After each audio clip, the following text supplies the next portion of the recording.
We are in the condition we are in the state of ignorance we are in the state of war, in the state of economic depression, in the state of depletion of the resources of our planet because of the greed of psychopaths who thought they could create their own reality. Well, look at the reality they created. You're listening to Sott Talk Radio, the world for people who think.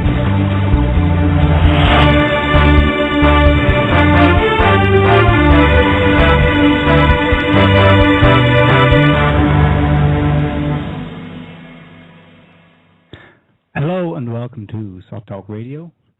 I'm your host, Neil Bradley, and my co-host tonight, Joe Quinn. Hi there. And joining us is Jason Martin. Hello. So, Manufacturing Civil War in Syria is the title of today's show. As listeners can probably tell, Can I get that in blue? we're a little skeptical of the official narrative surrounding this conflict, so-called civil war.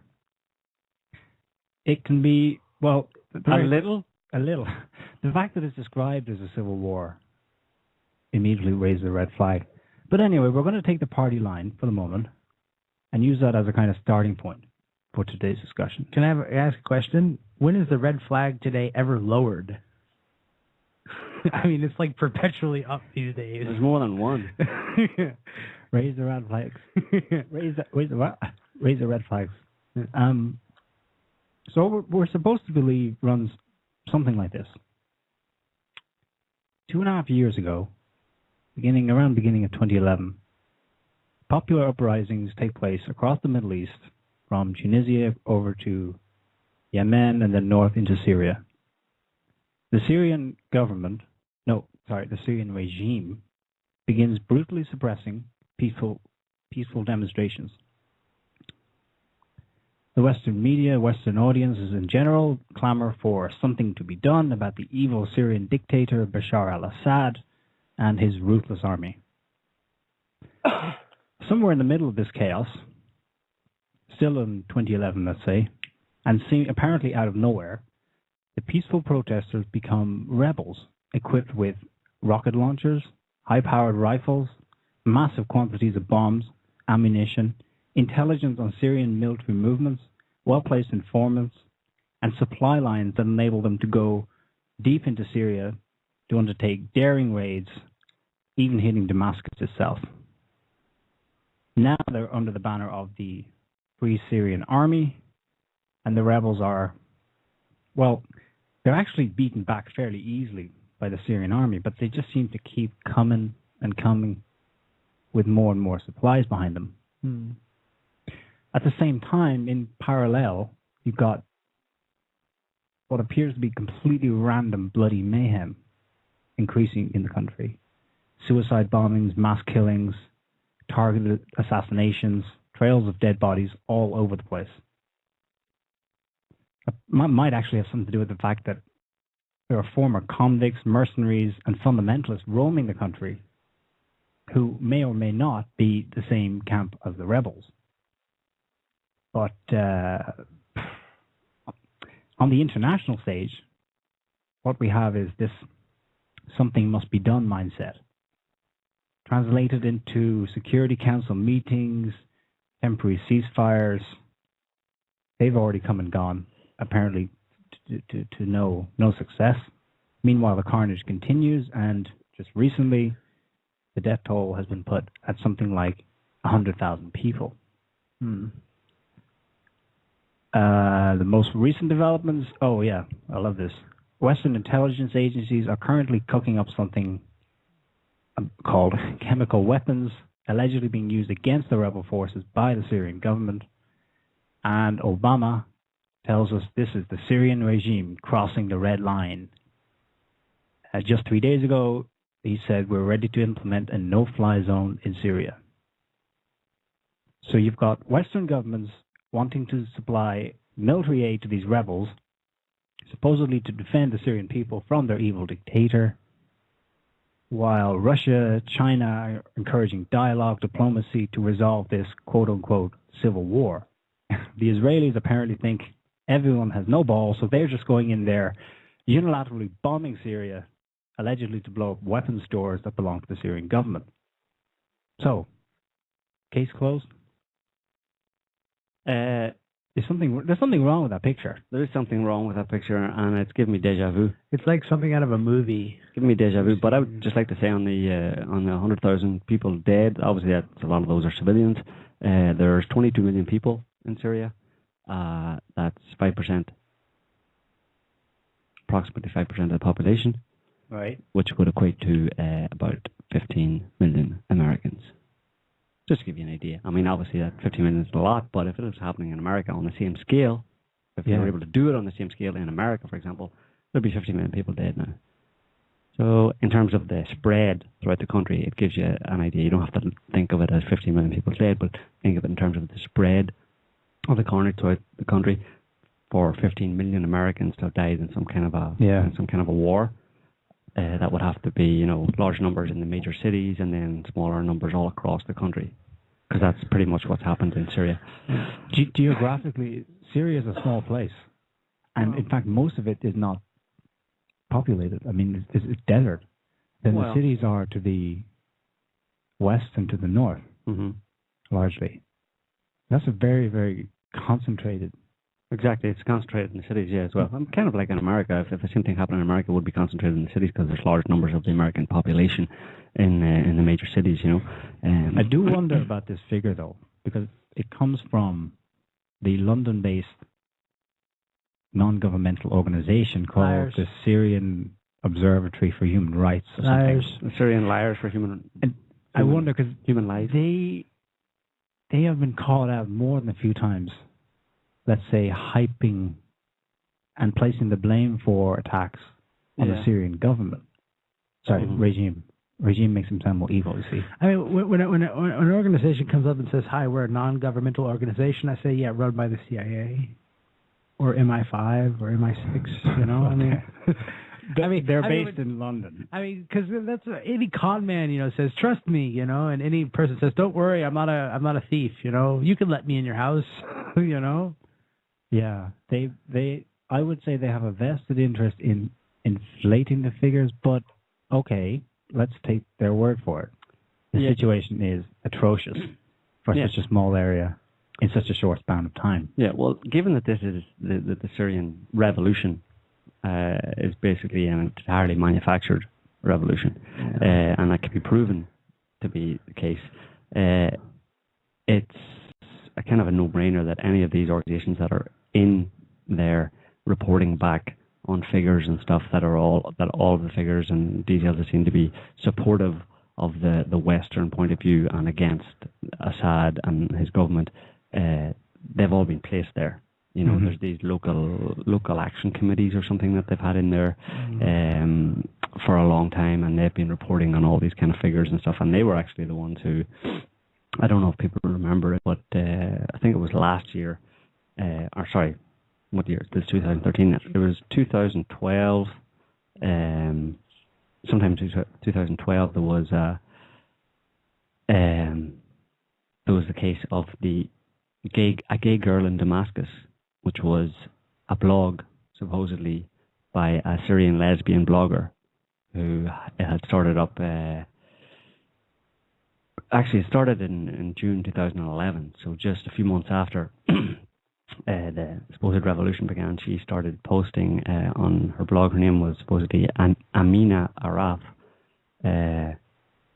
Well, actually, it was her cousin who was maintaining the blog, but on her behalf, because she had gone into hiding because of the horrors of the Assad regime, and just because she was homosexual or gay, she had to be in hiding, and so she was chronicling all of the horrors of life in Assad for the Western public. So it turned out then a few months later that this person, Amina Araf, this gay girl in Damascus, lesbian blogger, was actually a 40-year-old bearded American guy living in Scotland. Pervert. And in Scotland? Yeah, he was in Scotland. He was at the University of Edinburgh. He was following a course in Arab studies, but had maybe taking a sabbatical. Had been doing a lot of traveling to Turkey and strange places like that around near Syria. Oh, where have we heard that before? And he was the one behind this blog, and he had to eventually admit it. He tried to deny it initially, but then he had to admit it. He created a false persona. Yeah, he basically stole a girl's picture and put it up there and claimed to be her. And he maintained that he had nothing to do with the CIA, but it was like it had CIA written all over it, or, PsyOps. one of those. His name was Tom McMaster. That's him there. Tom McMaster. I know you can't see this in the radio, but you can look up Tom McMaster and you'll see he's at the time when I actually wrote about it, I put the caption under his picture of Tom McMaster, CIA PsyOps agent, or just in need of a proper job. Because obviously he was, not really fulfilling his potential here, unless he worked for the CIA, in which case he probably was. How do these people live with themselves? I mean, I'm sure he'll come around and say, it was for the good in the end. This is a cyber false flag attack. It's pretending to be someone else to rile up support for a cause. Yeah, but how do they justify That's what he's doing. In their mind? Well, they must assume that the cause is justified, and therefore the means justify the end. Because Assad's regime is so repressive that none of them can really get the word out. You don't understand. There are no lesbians there because they've all been tortured and murdered. Don't you understand, Neil? Mm-hmm. But this is the thing it's these groups that I was talking about. The reason I mentioned that is because they're called local coordination committees of Syria, aka CIA coordination committees of Syria. They claim to be grassroots groups and stuff, but they are grassroots groups, but they've been put there by the CIA. Yeah. And they were the ones who actually first broke the story that Amina, this fake blogger, who is actually Tom McMaster, had been arrested by Syrian police. So they actually started the whole thing going, give publicity to his, or brought attention to his blog. Oh, so convenient. And what a coincidence. But that was a failed op. Whatever CIA agent was, or department was running that, I hope they got a good rap on the knuckles for it and told to go back to PsyOps 101, and take that course again, because it just was horrible. It doesn't seem to have stopped them coming up with endless propaganda. I remember getting into very heated Facebook discussions with people at the time, people who would be consistently anti-war. In fact, they would have just come off the back of seeing that there was no justification for NATO to bomb Libya. Gaddafi was not the bad guy he was made out to be, and so on. Fresh off the back of that, they were screaming at me to open my eyes and see how evil President Bashar al-Assad was. And their explanation, their evidence to back this up was, go and look at all these YouTube videos. So, okay, I went and looked at these of mass protests. And I looked at the details, or I found maybe it had been mirrored from someone else. And you go and read the original description. It was a mass protest defending the Syrian government against what was happening there. Mm-hmm. And what was happening, well, there were some small protests. Well, besides whether or not there were small protests, there were clashes between government forces and so-called peaceful protesters in which more government forces were shot dead. Now, I thought, well, hang on. Peaceful protesters are firing back at government protesters. Something's not right. Well, there. hell, they should. Well, of course, it. Hey, honey, look, American Gladiators is on. Yeah, Operation Distraction. Yeah. I realized that we were looking at a very similar situation to Libya, where they were doing a mind job on people. There was no mass uprising against Bashar al-Assad, just as there was not against Gaddafi. No. But somehow in the heat of the moment, the Arab Spring 2011, where there were mass demonstrations taking place in neighboring countries, it was quite easy, it seems, to just blend this into the mix. Yeah. Yeah. I think the ham-handedness and the ham-fistedness of all the manipulation is just because I don't think it was really on schedule, but they thought, hey, there's all this Arab Spring stuff going on. Let's try this out and see how it works. And it's working like a charm because people have they don't practice any kind of discernment. They don't look at a situation and say, hold on a second, who's telling me what's going on there. The government. Okay. Who should I not believe? The government. Okay, so should I believe what the government tells me? No, I shouldn't. You shouldn't believe if the government says it, it's a lie. Just immediately. Even if it's not a lie, it's still a lie. You should just work off the principle that it is a lie. Start from there. Yeah, well, I mean, there are a few things that should be highlighted about the beginning of this was the Syrian Revolution, which was in March 2011. Yeah, around then. When there was the first supposed demonstrations. All of the demonstrations, the so-called demonstrations against Assad, started in border regions, in towns on the Turkish border, on the Jordanian border, on the Lebanese border. Mm-hmm. So this is indicative of protesters, rent-a-crowd being funneled in just over the border to start these demonstrations. And the initial reports actually, there's one here from NPR in June 2011, state that at least 120 members of Syria's security forces were killed in a battle with what it called armed organizations. So the fact of the matter is that initially these demonstrations were violent and they were very well organized, and they were firing mortars at police and just indiscriminately as part of these demonstrations. This wasn't your average peaceful protest by people. This was clearly well organized by someone else. But I'm curious about, though, here's the thing that I'm curious about. Why isn't there more video of these things happening?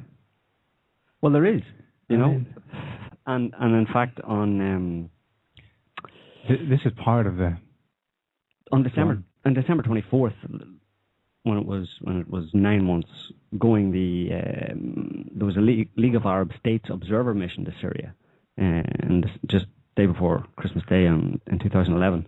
That comprised observers from every single country in the Arab world that went to Syria to check out what was going on there. They had a fact-finding mission, essentially. And they published a report. Probably nobody knows this because it wasn't actually very widely disseminated in the news. Surprise, surprise. And what in the report, the members of the mission, they came to some very interesting conclusions. Conclusions that were in stark contrast to the official story about what was going on. They said that they observed armed groups committing acts of violence against government forces, resulting in the death and injury among their ranks. And examples of those acts include the bombing of a civilian bus. So this is supposedly a people power revolution demonstration, and somehow these guys right off the bat are bombing civilian buses and killing civilians, killing Syrian civilians. Killing the bombing of the bus in that case that these Arab observers witnessed included the deaths included women and children, killed 8 people. They also were bombing trains carrying diesel oil. They also said that the media exaggerated the nature of the incidents and the number of persons killed in the incidents. Because they were getting all their information from these CIA coordination committees. At the same time, there was around the same time, a few months previously, there was a French journalist was killed that was reported as evidence of, Assad's crackdown on foreign reporters and stuff, but the Arab mission concluded that he was killed by opposition, the rebel mortar shells. To answer your question, Jason, the internet is actually flooded with videos of what's been going on in Syria. A lot of them have been taken up by mainstream media, but widely reported. And then invariably it emerges that the footage you're seeing, some of it is extreme beyond. We're talking about cutting kids' heads off, and lining them up and then videotaping it and then posting it and saying, look what the Assad regime is doing. And then it emerges that these so-called rebels did it, time and time again. Yeah. That's just one story. There are countless horrors coming out. And it shows to me that they are prepared to go to any lengths. Oh, absolutely. This is Frank Kitson. This is the Kitson doctrine. Yeah. This is 100% what he and Trinquier said they needed to do in order to... What do they call it? Gangs? Pseudo gangs. Pseudo gangs. Yeah, basically. I mean, he admitted in his book, what was it called? Not Modern Warfare. It was the Big Five, I think is what he called it. Mm-hmm. And he just admitted to running around, Africa with shoe polish on his face, murdering people and raping people to make the opposition look bad. I mean, and Trinquier said the same kind of thing earlier, that the best way to deal with guerrillas is to dress like them and commit atrocities. That's basically your only solution, because you can't find them, and they usually have the support of the people, so you have to take that away. And the way that you take it away is you dress up in their clothes and you go around and rape and murder some people, and then you give them a bad reputation. Mm-hmm. And that was their solution to that problem, and that's what they've been employing the entire time. They dress up like some terrorists, or they find somebody, or they manipulate somebody. They get somebody who's kind of brown looking, and put them in a situation where something happens or something is going to happen, and they say, "Look, see," I mean, it's the same kind of story. Yeah, and they've been recruiting these people from mainly from Libya, which they've been recruiting them from everywhere, from anywhere they can find them. They have cadres of these types that are basically guns for hire. They're also largely extremist Muslims who just want a bit of power for themselves. Or maybe they just like killing, but they've used them as their proxy army for decades, basically, and maybe they've just, I don't know, there's all sorts of, there's a big history behind that in terms of the Saudis being involved in training kind of extremist Muslims through madrasas and stuff and arming them, basically child soldiers, and raising them up to do the bidding of the Americans and the Brits and the French. The term he uses for it, though, for the whole situation is low-intensity operations. Yeah, that's what he was calling it. Warfare. Yeah. Low-intensity warfare, which is a funny name for basically, extreme violence. Extreme violence, but not an official war with tanks. Okay, we're not officially a war. Oh, look at us, butter wouldn't melt. We're on the sidelines. Yeah. Look at that situation. Isn't it awful? A civil war has just spontaneously arisen between these people. Maybe we should step in. Maybe we ought to step in and protect them. Yeah. It's disgusting. There was a recent report in April. The EU's anti-terror chief, I didn't know the EU had an anti-terror chief, but there you go. Gilles de Kerchove, must be French, told the British media that some 500 Europeans were in Syria to fight against the government of Bashar al-Assad. German Interior Ministry Hans-Peter Friedrich has said that a number of German nationals have teamed up with the foreign-backed militants in Syria. Well, there you go. I mean, that's a mainstream report. I mean, they know it. Yeah, they do it. It's the sad thing about it is that the truth about the situation is all over the mainstream media. Yeah. It's not really a secret anymore. But I suppose they figure that they have people in such a position now. The programming is almost complete that they can release these kind of details, or allow these details to be released. I think they're required to. They're either required to, or they just have got to the point where they're doing it so flagrantly that they don't care anymore. And they know that it'll come out in the media. The media can't not report some of it, but they don't care because they know that nothing's going to happen as a result. Whatever way the interests lie here, it seems that some don't care more than others. I think the Germans are saying, we're not so sure about getting any more involved in this. They're backing away. While the Brits and the Americans are... and the Frenchies. And the French are gung-ho. That's another thing. Okay. These people, I mean, the Free Syrian Army, it's widely talked about now that there's no such thing, really. That's a name, a moniker that's been given to them. They are the al-Qaeda that we've all been taught to fear in our worst nightmares. The worst nightmare is now a fact on the ground. Yeah. These are the people, and you got to love this, these are the people that they're currently debating about whether or not to send weapons to support. Right. The people they've been arming for the last 5+ years. Right. Anyway, that's the contrived discussion in the media. Should we help these people? Should we help these people? These are the al-Qaeda. Well, who told us to hate them. The reason why that's a ridiculous thing. I mean, it's absolutely ridiculous for any government to support a revolution in a country. That's just a totally ridiculous idea. If everything that they say is true about Syria, which I highly doubt, then the responsibility for them is to send in official forces to take care of the problem, not to feed guns to a bunch of civilians. Right-wing nutcases. Right-wing nutcases. That's not okay, right? That's not okay for a government to do that, no matter how good the cause is. If they're going to go and interfere in that country, they need to take the army and go over there, kill everybody, and come back. Because that's something that the entire world has tacitly and implicitly kind of accepted. NATO has a bunch of forces. They all have flak jackets. They all have guns. They have tanks. They wear these white helmets with UN on them. Everything. We accept it. We accept that they exist. They're supposed to go over there and kick people's asses and then come back. If you believe the official story.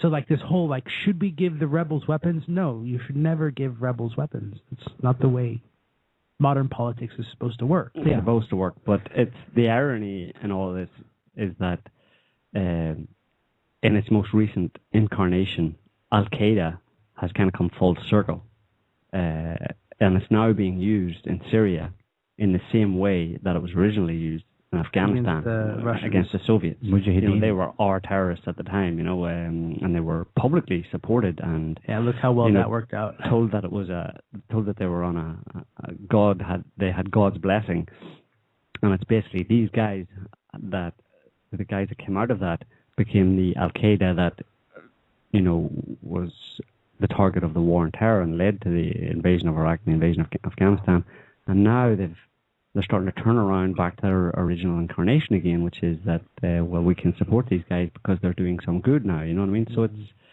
and no one has a problem with that, apparently, no one has a problem with the fact that the people, the groups that everybody after 9/11 hated and wanted the governments of the world to take down and kick ass, etc., and invade countries to get, are now being supported. And supplied weapons.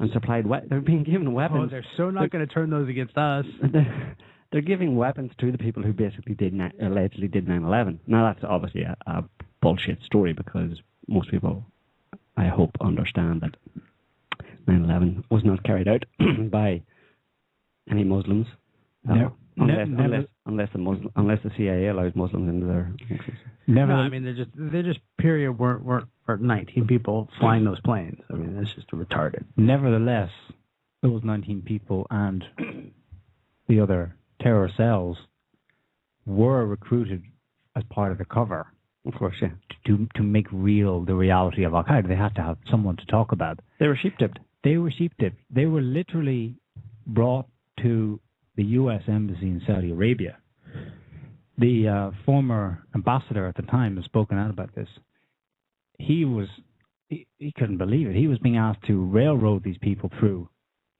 The basic questions you're asked is, well, you want to go to the U.S., you want a visa to go for something in the U.S., well, have you got a job there, or have you got some contact there? No. What are you planning to do there? I am planning to bring war to the infidels. Oh, really? Right. How are you going to do that? We will fly bombs we'll find planes into these buildings. Oh, yeah, very interesting. Okay, well, there's a room coming up free near Langley. We can sit you in there. We have a motel. Would you like flying lessons too? They were screened for maniacal laughs as well. To see if they're good enough, the whole situation was ridiculous. It was, but it's shock and awe. It's attacking people at their most basic. Fear response levels. Transmarginal inhibition, Pavlov. And they only need them to be in that state for a certain period of time, for a short period of time. It only lasts for a short period of time until they can, launch the war, get the support for launching an invasion on the back of it. Yeah, once the Leviathan starts moving, nobody's going to stand in its way, right? You can't get in its way, and you can't put stop it back. Put it back in its box, Yeah, that's the whole thing about what's going on in the world today. I mean, we sit here and we comment about the politics and there's wars going on, but there's nothing to do about it. I mean, it's just going to move, I mean, there is. So from a broad perspective, when we're looking at Syria here, and how it fits into the overall scheme and what the overall scheme or plan is, well, they invaded Iraq, which is on Syria's border.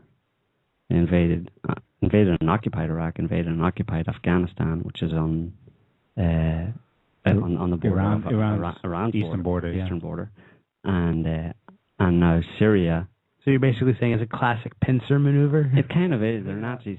No, I mean, well, it was the Russians who did that one more. It seems to me that, in a general sense, I don't know if they've lost the plot at this stage and they're just keeping going because, well, we've started so we'll finish type thing, or whether they still have an original plan. But it seems to me that the original plan, in terms of the Middle East and the US Western forces' interest in the Middle East, obviously was about resources and oil. But it was certainly maybe in the latter half of the 20th century, it morphed into this desire, or the latter half of the second half of the 20th century, it morphed into this need for a new enemy, you know, and they you know, their interest in invading and occupying and changing governments, regime change in the Middle East was to make sure that they could create this demon of radical Islam, you know, create the reality on the ground by getting rid of any secular. Well, the two kind of ideas dovetail in a way. They want access to the resources, and the best way to have access to the resources is to make sure that you have some kind of a despotic, fundy leader in place, because he is much more inclined to control the population and do the bidding and, you know, make corrupt deals with the West than some kind of a progressive socialist leader that is actually interested in the welfare of the people of the Middle East. So, you know, the two it serves both purposes, you know. And I mean, the US and the Brits and all the empires have always, throughout, you know, recent modern history anyway, have found common cause with fundamentalists. In the case where religion was a serious concern, they've found common cause with the fundamentalist leaders and groups far more than they have with any kind of secular or, you know, progressive socialist groups. I mean, they actively fought against them, and that's what they're doing in Syria, because Syria is or was a secular country. I mean, it was one of the few countries in the Middle East where Arabs, Christians, Muslims, Christians, and Jews all lived fairly peaceably together. There wasn't any kind of major social conflict or anything like that between those groups.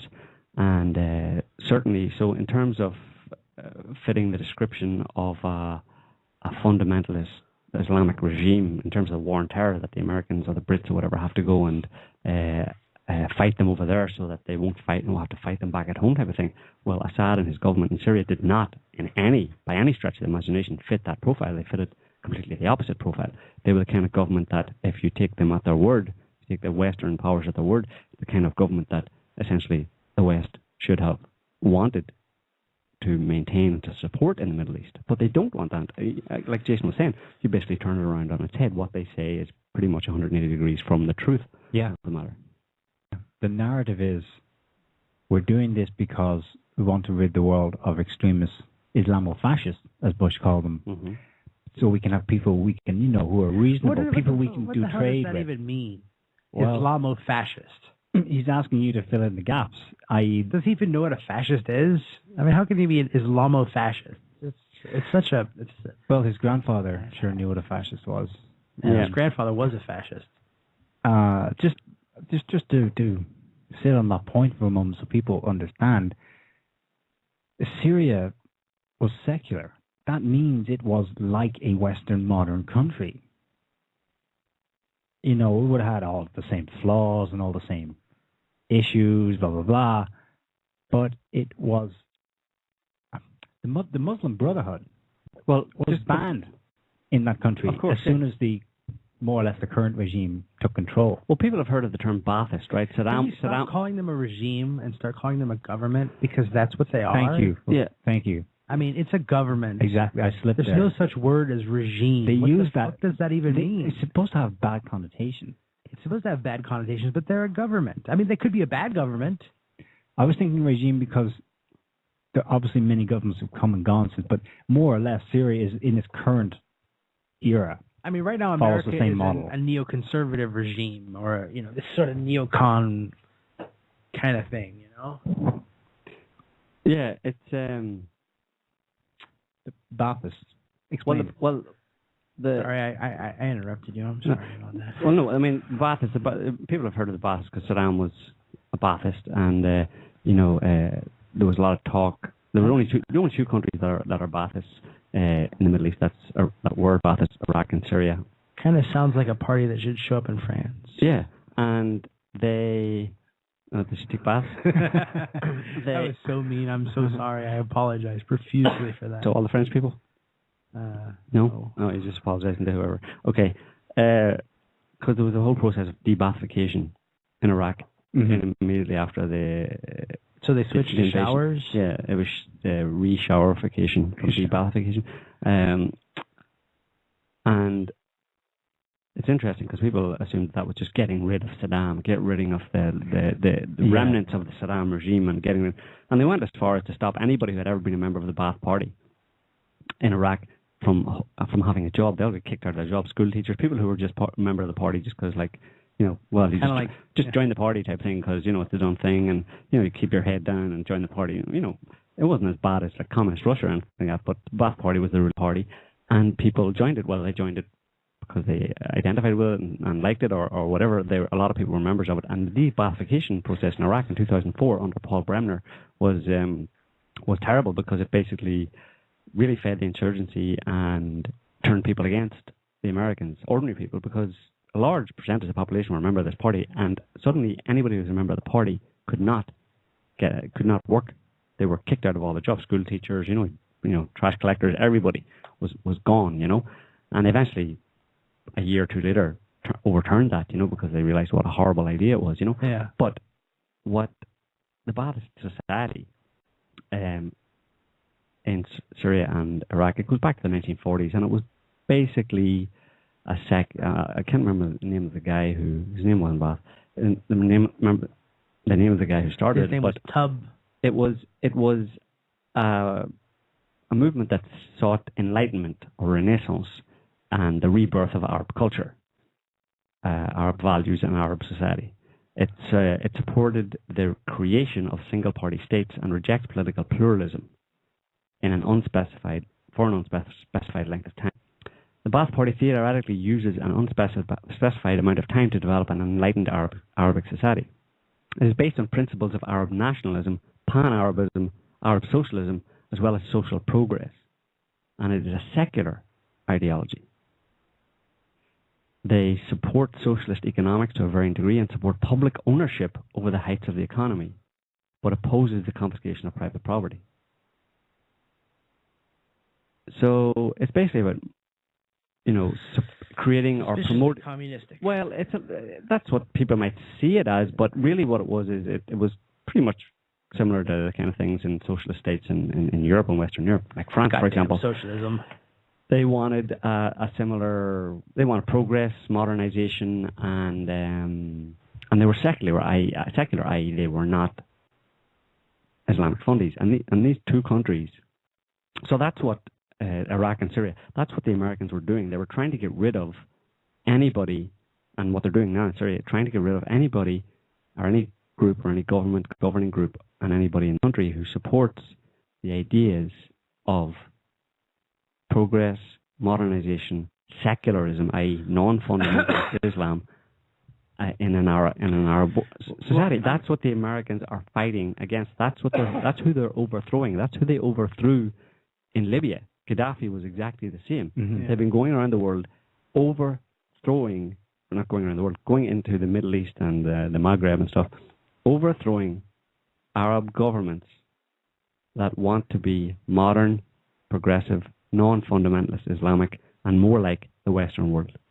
Now that, if you can't really get any more opposite to you can't get to what they claim they're doing. They're doing exactly the opposite of what they claim to do. But of course, they create the reality on the ground of there being a fundy Islam threat or problem in these countries to America, i.e. they're trying to take away our freedoms by flying planes into buildings and stuff, or that's what they might do again, by actually getting a bunch of these fundies, training them, arming them, and putting them into these countries and then saying, look, see, we told you they were there, and they're using them. It's so it's so it's so opposite of the truth of what they're saying. They really go really far down this road of doing exactly the opposite in so many different ways of what they claim to do. Not only are they overthrowing non-fundamentalist progressive Arab regimes, but they are supporting the fundies and trying to put them in power in these countries. So you can't get any more of a complete contradiction, or exactly the opposite of what they claim to be doing. Well, from my limited understanding of the whole situation in the Middle East, this kind of thing has been going on for a long time, since the fall of the Ottoman Empire, kind of thing. When they started cutting up and splitting up the Middle East. So yeah, it's kind of like a divide and conquer thing, and I think it actually, I don't think it's about oil. I really don't. I don't